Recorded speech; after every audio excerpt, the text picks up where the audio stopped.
I took that gamble and we hired somebody for like 60 grand and I was only making 100, right? So you can imagine you finally make it and then you're cutting your income basically in half, but it paid off. Hello, everybody. Welcome back to Behind Their Success podcast. I am Peyton Squires, the host, and today we have on Brian Alexander. Brian has his own coaching and business consulting company called Ready, Aim, Climb. In that, Brian uses different personality tests to help businesses consult around who they bring in and how they do their whole HR functions. Brian, good morning. Welcome on the show. Good morning. Thanks for having me.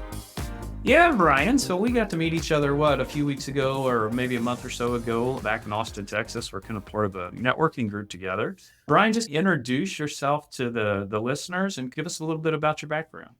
Yeah. So, I have a pretty wide breadth of experience from owning a restaurant and lounge in my early 20s to working at a Fortune 30 technology company and becoming top 10 in their healthcare vertical in sales, to owning CrossFit gyms, to then coaching about 500 or 600 CrossFit gyms with a business operating system, and eventually ended up just kind of falling in love with the people stuff, the assessments, right people, right seats.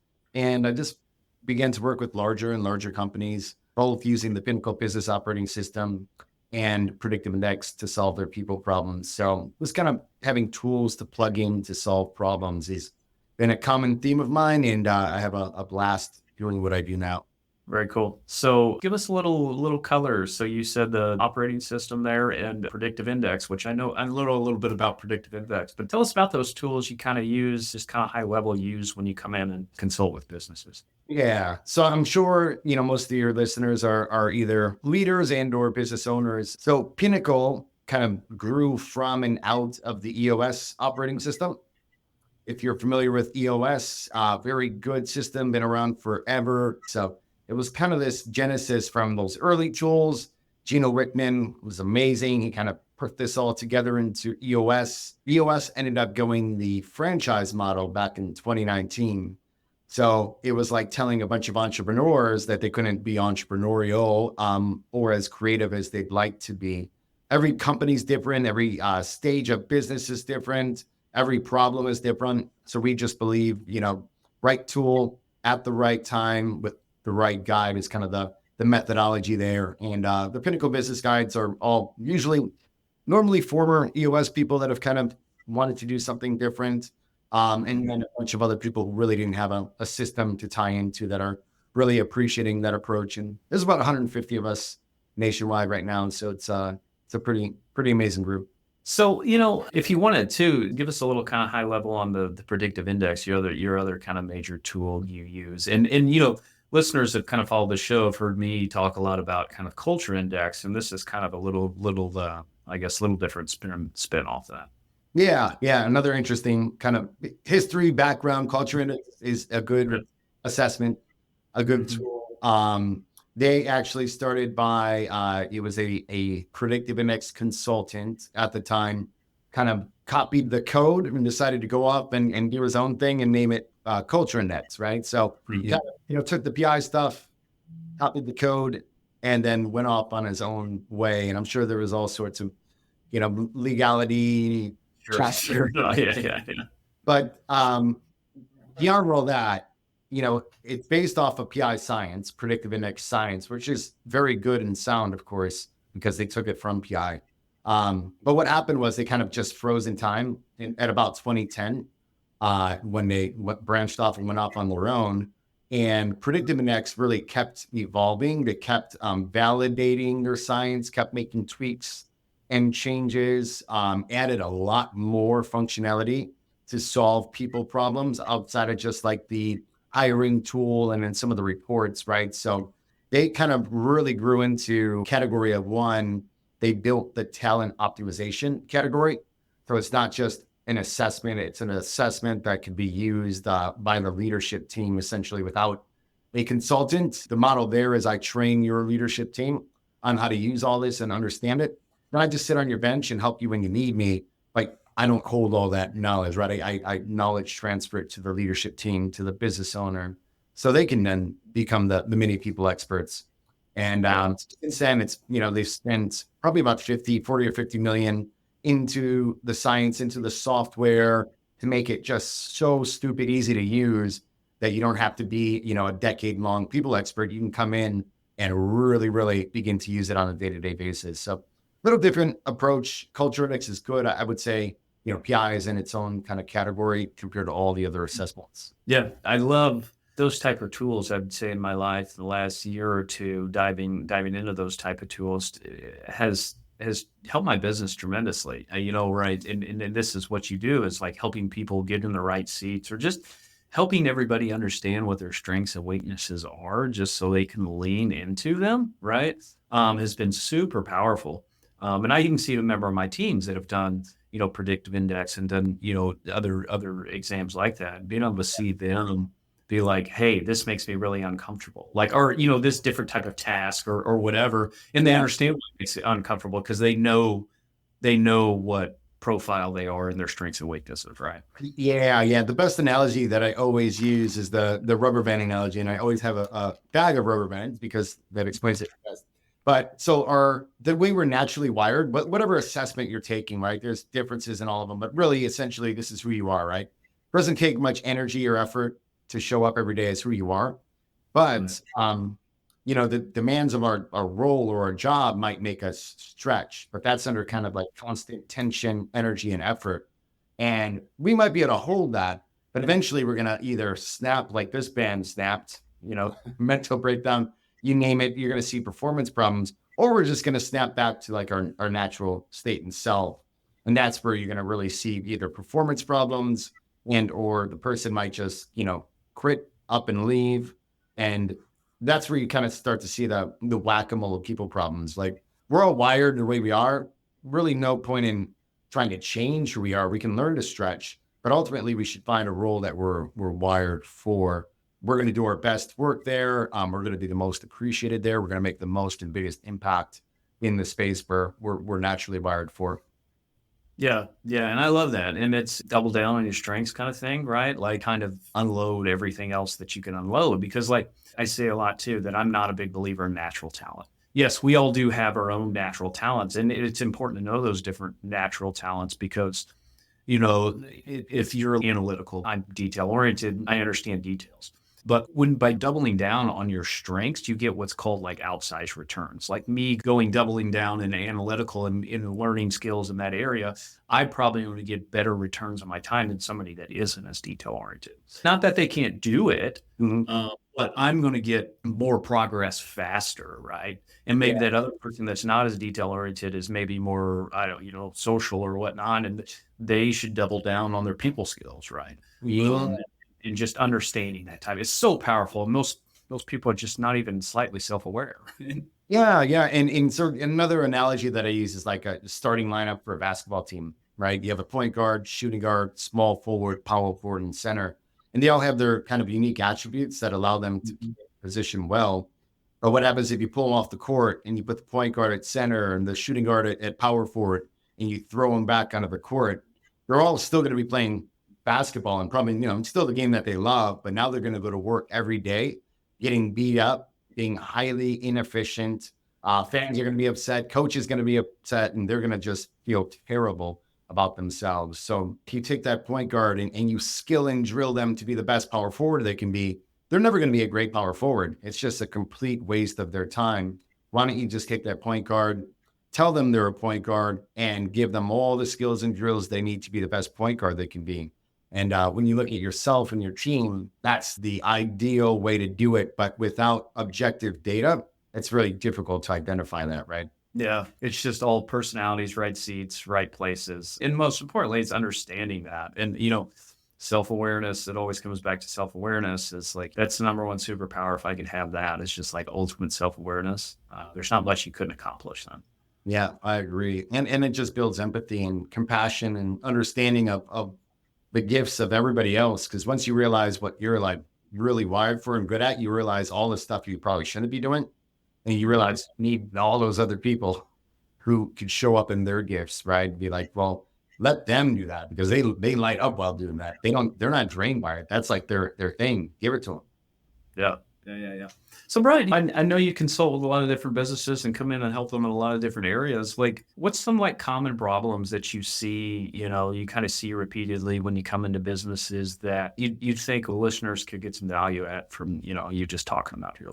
A lot of the times it's like the business is doing well, but the business owner is just running ragged, terrified of the next person to quit, terrified that, that the people that they're pouring into won't continue to be there in a year. So they stop pouring into those people.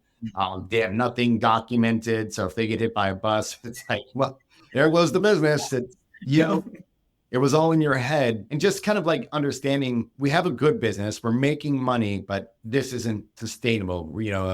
Hope is not a strategy. Let's get clear on what's working, why it's working. Let's set a clear vision for where we want to go. And let's kind of map that path and hold our team members accountable in a way that creates a nice, healthy culture and not like a top-down puppet master, manipulative, kind of nasty culture. Because you can lead people in both ways. You can lead as a puppet master, or you can lead as a conductor of the orchestra. And they actually both work, believe me. I've seen them. But one is sustainable and the other one is not sustainable, right? So that's really what we kind of see when we're helping people. It's like, look, we're here, but I know we can do so much better. How do I do it? Like, what are other people doing that, are allowing them to grow by 3 times every year or 3 times every 2 years?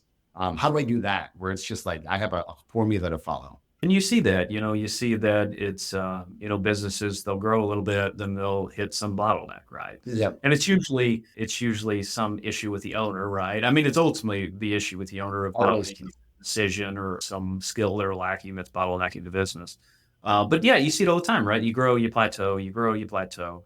And it's always trying to find that what is the linchpin issue? What is the one issue that has got the business bottleneck that is keeping it from doubling right to the next size? And, a person like me did the same kind of thing, built a business, didn't know what I was doing, started getting really busy. My life is hectic as all get out, making money, doing the thing. But like you wonder as an entrepreneur, you started this business for like freedom and flexibility. And then you kind of built your new prison, right? That's right. I've done it myself in the past. And one of my big motivators is helping people either not do that or dig their way out of that, right? So obviously they can avoid it and that you're better off. But if you're in it, there is a way out. There's always a way out. Yeah, I've been fighting my way out of that for the last couple of years. And that's kind of like always a constant battle, right? Of getting more efficient at just focusing on the things, like you're good at and you should be doing. And unloading. A lot of success is just unloading the crap you shouldn't be doing. Yeah, and putting it into the right hands of somebody who loves it, right? That's like, if you can boil it down, that's it. Yeah, you got to keep letting go of junk. So, Brian, on your journey, you've had some success. You've done a lot of different business ventures. What would you credit as kind of your best skill that's led you as far down this journey as it has? I think vision. I am a classic visionary. I'm very good at recognizing patterns and understanding kind of like trends and seeing the trajectory of where things are going. So I think that's been one skill that's kind of carried me along my journey. The other one was like, early on, back when I was at CDW in sales, it was a Fortune 30 company selling technology to massive businesses, right? You're talking about like, anywhere from a small business all the way up to selling to Amazon. And they kind of start you at the smile and dial. They call it the sales academy, and you're making 80 calls a day. I remember that was just coming off of being an entrepreneur and owning a restaurant and lounge. I was terrible at it. I was miserable. I was terrible. My wife, now girlfriend at the time, I'd go home every day, and this is like, I was like maybe 24 or something like that. And I was like, hey, I can't do this. This is terrible. Really, it was just because I didn't have the growth mindset quite yet. Yeah. But little by little, I began to understand that I had a mentor take me under his wing, and just, it was life-changing from that perspective. I found CrossFit at the time, and I just started connecting that growth mindset. Like, oh, everyone sucks until you don't, right? Yeah. That was mind blowing because I didn't have that mindset up until I was about 25. Yep. But I remember the big change or big turning point was when we first started doing okay. And I think maybe I was just starting to like get close to breaking 100,000 in income. but I knew I was just terrible with the details, right? Like I'd make so many mistakes. And a big part of that is account management, right? Like you get an account and you just keep them happy and they're going to spend with you year after year after year and give you more and more and more. I mean, that was a big problem because if I kept making mistakes, they were likely not to give me that business. So I was really good at getting the business, but like the admin, the boring admin work, but it needed to be done good and well. If I did that, I'd never be able to scale and grow the way I want. And not only would I not grow, I'd probably lose business. So I hired a full-time admin and everyone was like, you are nuts. All the guys that were making a ton of money above me that have been there forever. I'm like, look, I can't do this any other way. I don't know. I didn't know anything about behavioral hardwiring. I didn't know anything outside of, I suck at this. I shouldn't be doing this. If I do more what I'm good at, I think I'm going to make a lot more money. And I took that gamble and we hired somebody for like 60 grand and I was only making 100, right? So you can imagine you finally make it and then you're cutting your income basically in half, but it paid off more than tenfold. I was doing my book was like 3 million at the time and I grew to about 38 million by the end of it. And I never would have been able to do that had I held on to the details. So that was like a life changing, putting that idea into practice and seeing it work that kind of shaped and molded how I would approach things throughout the rest of my life. Right. Yeah, man, that's powerful. That's a great story and a similar one that we hear on the podcast a lot. But it's really interesting. You said that you finally started understanding the growth mindset, right?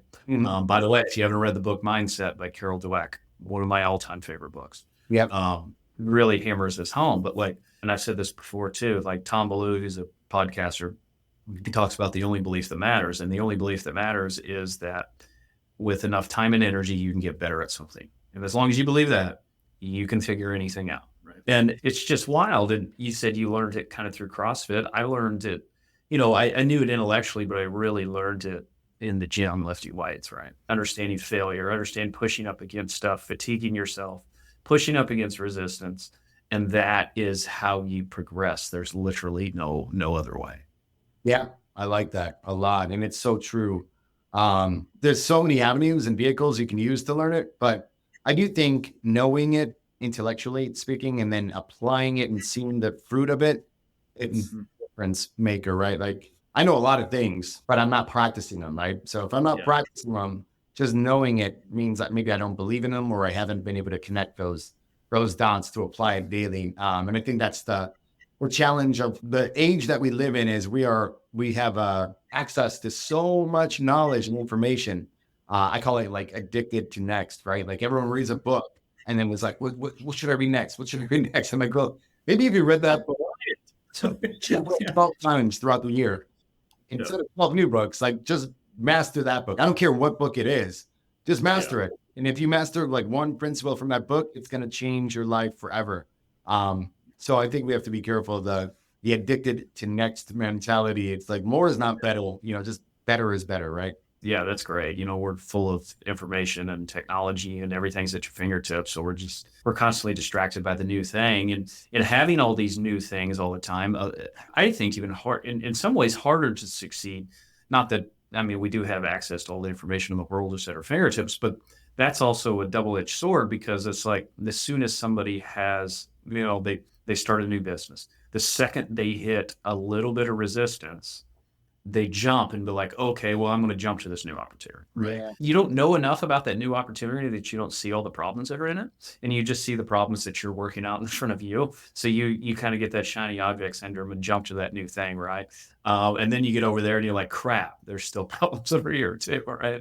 And then you just keep doing the jumping thing, right? Yeah. It's exciting to do new things. It's boring to do the same thing over and over again and kind of master it, right? And trying to get good at that. And that's the thing. It's like, people, they won't dig deep enough in that one subject. So they never do get the 10,000 hours or whatever it takes to become an expert. And then they never do get those outsized returns because they just never go deep enough in one area because you're just not willing to do the boring work that it takes to become a master at, really, really anything. Yeah. I see it from my perspective with visionaries, right? And all the entrepreneurs I work with, you probably see it as well. It's tempting, but it's really just end of the day, if you boil it down, it's like you're running from the work, right? You could be chasing something new and blame it on that, but you're really running from the work. And I've done it myself many times over. Not to say I'm perfect. I still get excited by new things, right? Like I have 4 different businesses that I know I could probably feasibly launch that I'm like, don't do it. Like, Yeah, right. Yeah. here. So I need to create little goals for yourself, right? Like once my coaching consulting business hits X, and revenue and profit for your, then yeah, maybe it could be a reward to say, hey, you're doing this, you've proven that you've done this. Now you can go, have a Play with something else. Yeah. sandbox, right? There's a ways to approach it where you don't have to be the business owner. Like you could take 20% of it, bring your idea and your coaching, have, 40 partners, execute it who love that opportunity and have the bandwidth for it. And that's another way to bring your ideas into the world without, you taking the brunt of it on, because we underestimate the bandwidth, the power of mental. Just because it might take 10 hours a week doesn't mean it's not going to take 40% of your capacity, right? Yeah. You've got a computer processor in your head and it's only got so much processing power, right? That's right. Yeah. We don't realize how much drag, all those things have on your thinking. So Brian, looking back, man, what would you credit as one of the best decisions you've made on your journey? Oh, wow. That's a good question. Is it business wise or just life? I think just in life in general, I would say any best decision you made that's kind of led to you kind of creating the life you want to create.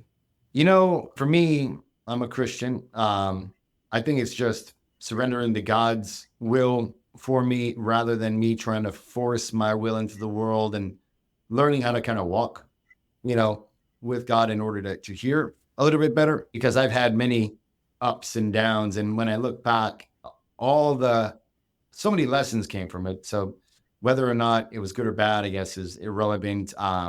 It kind of refines you and builds you and molds you, shapes you.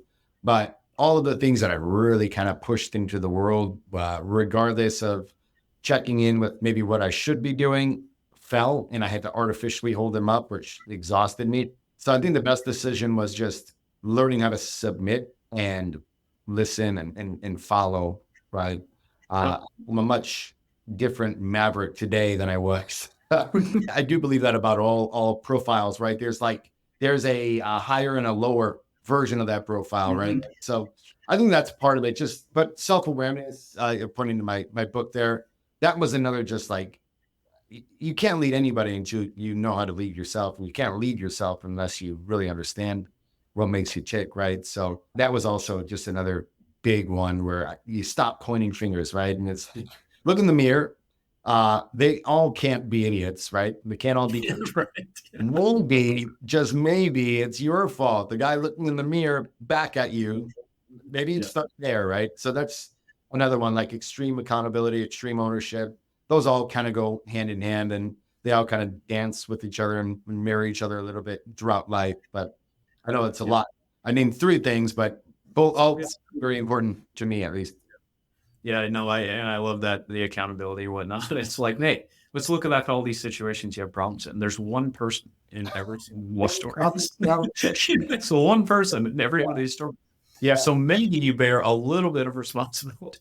Yeah, 100%. That's a terrible day, but a great day at the same time. It's so empowering. Like, you know what I mean? Everybody thinks, oh, it's not my fault or whatever. It may not be your fault, but it's your responsibility, right? That's yeah.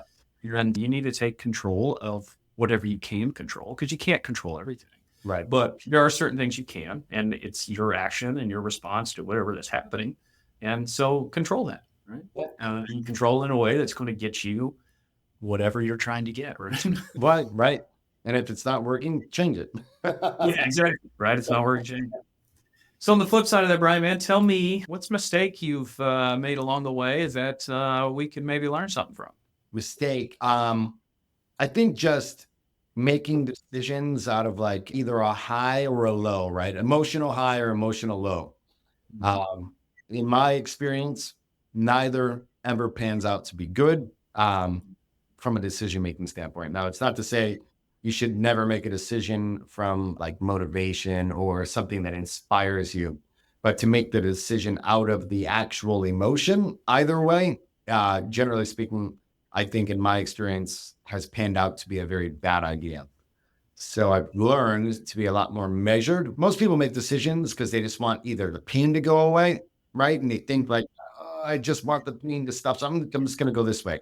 Or they make a decision because they're like flying high on life and they think nothing could go wrong. So they make a decision from there. And both of them are not good, right? So that theme is played out over and over again in my life, at least. And I think it's sound advice to just kind of sit in the uncomfortableness for a little bit before you do anything for a day or two. And usually insights will come to you.